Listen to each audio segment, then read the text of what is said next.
खुलुमबाय बे समाव बडोलेण्ड इंखं टेलिभिजननि स्टुडिय'आव आं मिथिका नार्जारी दिनैनि गाहाय रादाबफोराव दङ। गुवाहाटीआव दुलाराय आसाम सानजौफुनि ओंखाम संग्रा आफादा गोख्रों सोमावसारदों। पुलिस, आबखारि आरो हाग्रा बिफाननि थिसनथायनि रिजाल्ट फोसावबाय। 105 कौटि रां बेले-बेजेनि दायनिगिरि शेवाली देवी शर्माया हमजाबाय। जिनाहारि खालामनो नाजानाय लांसुनियानि आथोनखौ हास'दों। सानैनिफ्राय साथाम कंग्रेस एमएलएआ एजेपिआव हाबफैगोन बुंदों रमेन्द्र कलिता। 5 नं क'क्राझार लकसभा बियाबखौ आम आदमी पार्टियानो दखल खालामगोन बुंदों रजन कुमार ब्रह्म। दानिया फैदोनि आबुं रादाबाव।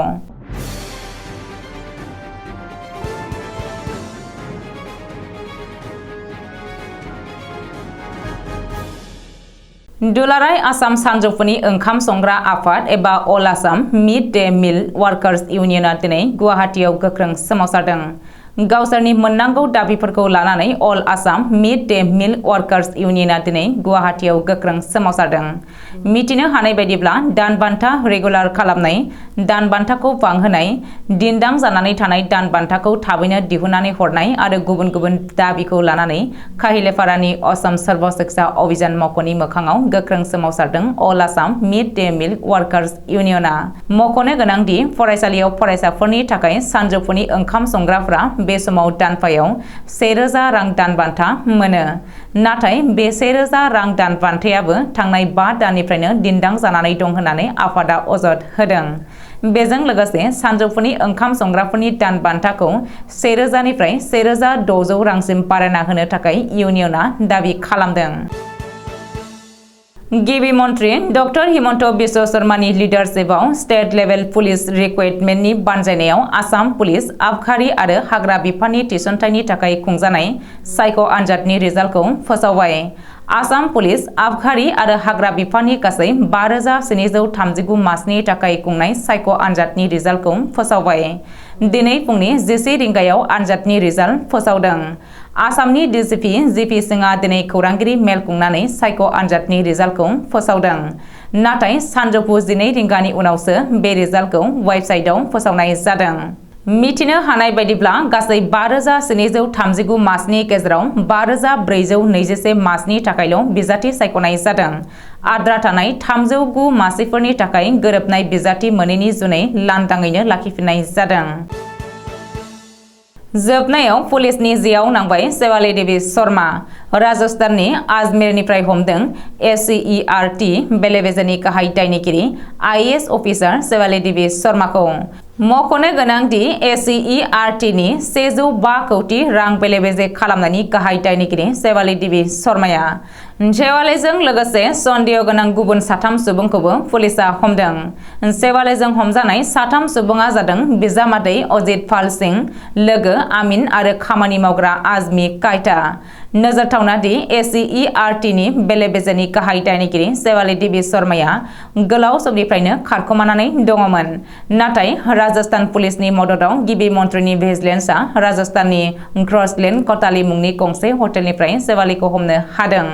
रिपर्ट बायदिब्ला शेवाली आरो गुबुन 3 सुबुंखौबो दिनै राजस्थाननि बिजिरसालियाव हाजिर खालामो आरो बेनि उनाव गिबि मन्थ्रिनि भिजिलेन्सआ बिसोर 4खौबो ट्रेन्सिट रिमान्डआव लानानै गुवाहाटीआव लाबोनो थियारि खालामो।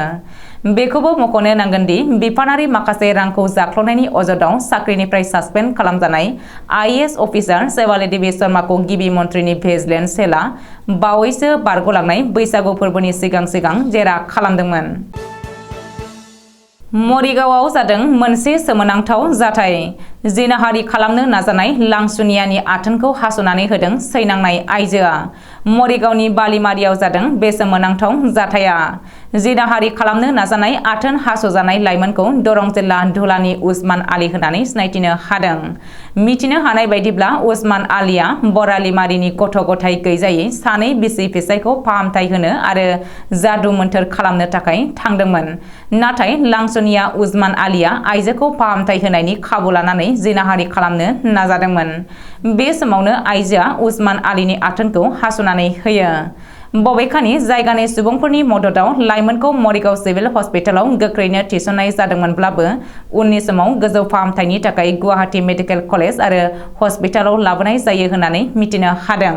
ओरैहाय बे खौराङा सोराङाव फैनाय लोगो लोगो बाराव बिरनाय बायदि रायजोनाङै गोसारदों आरो बयखौबो सोमोनांहोदों।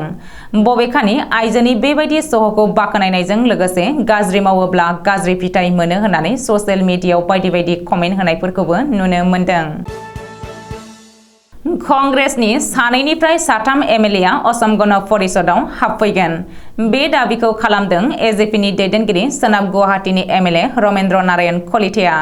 मख'नो गोनांदि कंग्रेसनि सानैनिफ्राय साथाम एमएलएआ थाबैनो एजेपिआव हाबफैगोन होननानै रमेन्द्र नारायण कलिताया दिनै खौरांगिरिनि सिगाङाव दाबि खालामदों। कंग्रेसनि बैसोर एमएलएआ एजेपिजों सावरायगासिनो दङ आरो आंहा 90% फोथायनाय दङ बिसोर एजेपिआव जयेन खालामगोन होननानैबो रमेन्द्र कलिताया बुंदों। बबेखानि कंग्रेसआ रानज्रिंलांबाय। बे समाव कंग्रेसआव दैदेनगिरि गैया आरो बियो एजेपिनि थाखाय जेबो फेक्टर नङा। फैबाय थानाय 20 बोसोरसिम रायजोआव बिजेपि दैदेननाय जथायारि सोरखारखौ रावबो फेजेननो हानाय नङा होननानैबो रमेन्द्र नारायण कलिताया बुंदों। 2024 नि लकसभा बिसायख'थियाव एजेपिनो मोन 14 मासनि गेजेराव मोनब्रै नांगौ। गुवाहाटी, बरपेटा, मंगलदै, तेजपुर आरो नगाव बियाबखौ मोनोब्ला एजेपिनि बिजाथिया देरहानायनि खाबुआ बांसिन होननानैबो रमेन्द्र नारायण कलिताया बुंदों। मख'नो गोनांदि 2024 नि लकसभा बिसायख'थिया खाथि सौफैनायजों लोगोसे गासैबो राजखान्थि हान्जाफोरानो बिसायख'थिनि रेलि खालामनो लाहांदों। बे समाव जिरायनानै थायाखै खुंथाय गोहोनि बाहागोआरि हान्जा एजेपिआबो। गसाइगाव महकुमानि सिङाव थानाय बाबुबिलाव दिनै आम आदमी पार्टीनि मोनसे गेदेर जयनिं हाबाफारि जानानै थाङो। गसाइगाव बाबुबिल ओनसोलनि गुबुन गुबुन जायगानिफ्राय बिपिएफ, कंग्रेस, तृणमूल कंग्रेस बायदि राजखान्थि हान्जानिफ्राय गोबांसा हौवा हिन्जावसा फैनानै तृणमूल कंग्रेसआव जयनिं जाफैयो। बे जयनिं हाबाफारियाव क'क्राझार जिल्ला आम आदमी पार्टीनि आफादगिरि एबा बिटिसिनि इनचार्ज रजन कुमार ब्रह्मआ बाहागो लानानै गोदान आम आदमी पार्टीयाव जयनिं जानायखौ बरायनानै लायो आरो ज' आखाइ हमलायनानै हाबा मावलांनो खोथा होयो। लोगोसे बिजेपि इउपिपिएल जथाय सरकारा बिटिसिआव जेबो रोखोमनि जौगालु हाबा मावनो हायाखै होननानै फोरमायदों। जायनि जाहोनाव गोबां सुबुंफोरा दिनै बिजेपि, इउपिपिएल, बिपिएफ बायदि दोलोखौ नागारनानै आम आदमी पार्टीयाव जयनिं जाफैदों। लोगोसे फैगौ 2024 लकसभा बिसायख'थियाव 5 नं क'क्राझार बियाबनिफ्राय आम आदमी पार्टीयानो देरहासार जागोन आरो बेयाव इउपिपिएल आरो आम आदमी पार्टीनि गेजेराव गोख्रों जुजिलायनाया जागोन आरो बिपिएफ पार्टीया 3थि मासियावसो जायगा मोनगोन होननानै दाबि खालामदों। दिनैनि रादाबा एसेनोसै। गोजोन्थों।